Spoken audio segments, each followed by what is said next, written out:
இவர் தான் சிங்கர் பம்பா பாக்கியா. அடியதுக்கு ஒன்ன பார்த்தேன்னு நினைக்க வைக்கிறியே. நம்ம ஏஆர் ரகுமான் அவரோட டிரைவர் வீட்டு கல்யாணத்துக்கு போயிருக்கும் போது அங்க ஒருத்தரோட வாய்ஸ் பிடிச்சி அவருக்கு பாடுறதுக்கு வாய்ப்பு கொடுக்குறாரு. அதுதான் இந்த சாங்.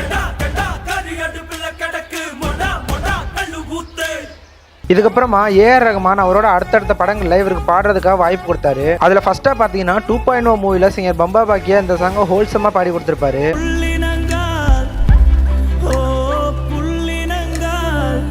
அதுல ரெண்டாவதா சர்க்கார் மூவில வந்து இந்த சாங்கை ரொம்பவே கிளாஸியா பாடி கொடுத்திருப்பாரு.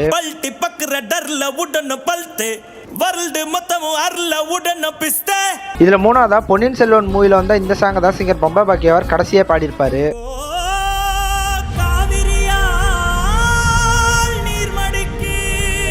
சிங்கர் பம்பா பாக்கியா பார்த்தீங்கன்னா இப்போ அவர் உயிரோட இல்லை, இறந்துட்டாரு. இவர் பாடினதுலேயே என்னோட ஒன் ஆஃப் த ஃபேவரட் சாங்னா இதை தான் சொல்லுவேன்.